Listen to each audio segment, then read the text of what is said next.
Hello दोस्तों, स्वागत है आपका हमारे यूट्यूब चैनल में। आज के इस वीडियो में मैं आपको बताने वाला हूं आरबीआई ने पेटीएम के ऊपर कार्रवाई क्यों की। दोस्तों, पेटीएम आज डिजिटल मार्केटिंग की दुनिया में एक अहम हिस्सा बन गया है, फिर भी भारतीय रिजर्व बैंक ने पेटीएम के ऊपर कार्रवाई क्यों की। दरअसल वो कार्रवाई पेटीएम के ऊपर नहीं थी, पेटीएम पेमेंट बैंक के ऊपर की थी। क्या है पूरा माजरा, चलिए शुरू करते हैं। भारतीय रिजर्व बैंक ऑफ इंडिया की कार्रवाई के बाद पेटीएम कंपनी के शेयर का बुरा हाल है। जानिए आरबीआई ने कार्रवाई क्यों की।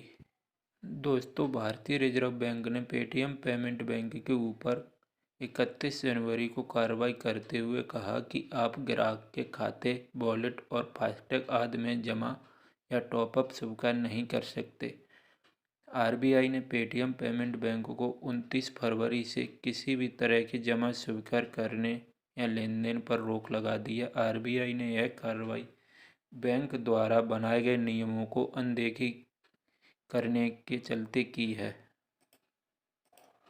दोस्तों, जो पेटीएम पेमेंट बैंक थी वो आरबीआई के नियमों का पालन नहीं कर रही थी, इसलिए आरबीआई ने यह कार्रवाई की है।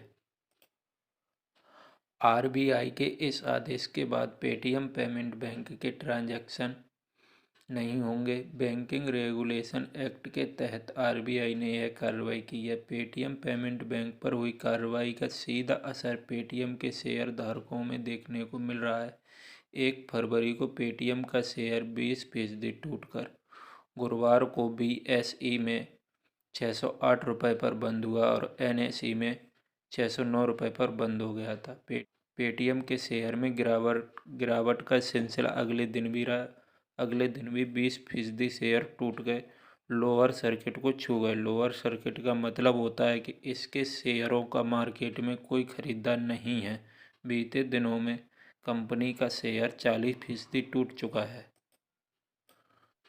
दोस्तों, पेटीएम पेमेंट बैंक को एक विशेष बैंकिंग इकाई है जिसने 2015 में अपना बैंकिंग लाइसेंस प्राप्त किया था। नवंबर 2017 में उसने अपना ऑपरेशन शुरू किया। भुगतान बैंक 2 लाख रुपए तक की छोटी जमा स्वीकार कर सकता था, लेकिन उसे उधार देने की आरबीआई ने अनुमति नहीं दी थी।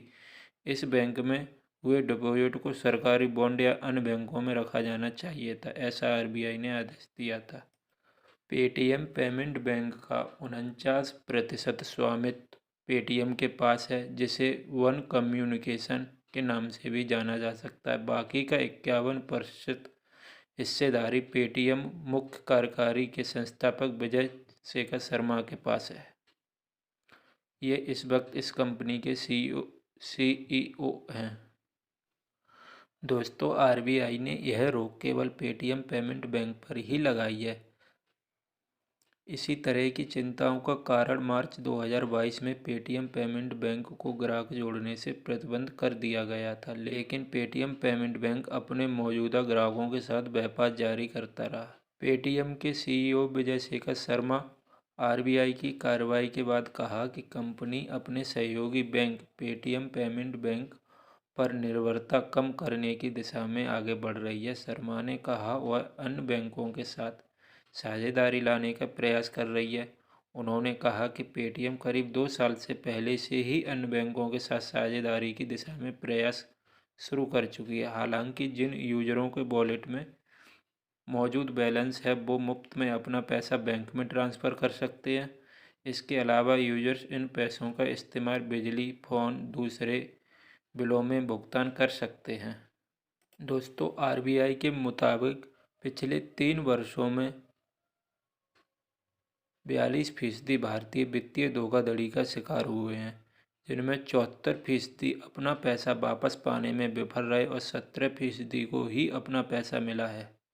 आरबीआई का कहना है कि पेटीएम से वित्तीय धोखाधड़ी का खतरा बढ़ा है।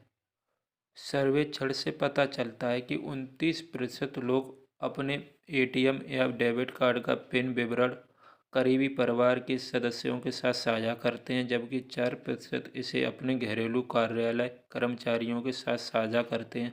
सर्वे ने तो ये भी दिखाया है कि 33% लोग अपने बैंक खाते, debit card, credit card, ATM pin या पासवर्ड, आधार और पैन नंबर ईमेल या कंप्यूटर में रखते हैं। दोस्तों वर्ष 2021-22 में 60,414 करोड़ की धोखाधड़ी हुई थी।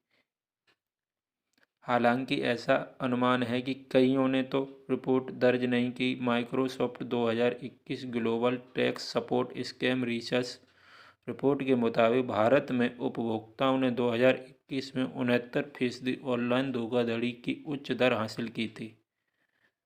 इन्हीं सभी को देखते हुए आरबीआई ने पेटीएम पेमेंट बैंक के खिलाफ कार्रवाई की है। दोस्तों वीडियो कैसी लगी, चैनल को लाइक और सब्सक्राइब जरूर करें।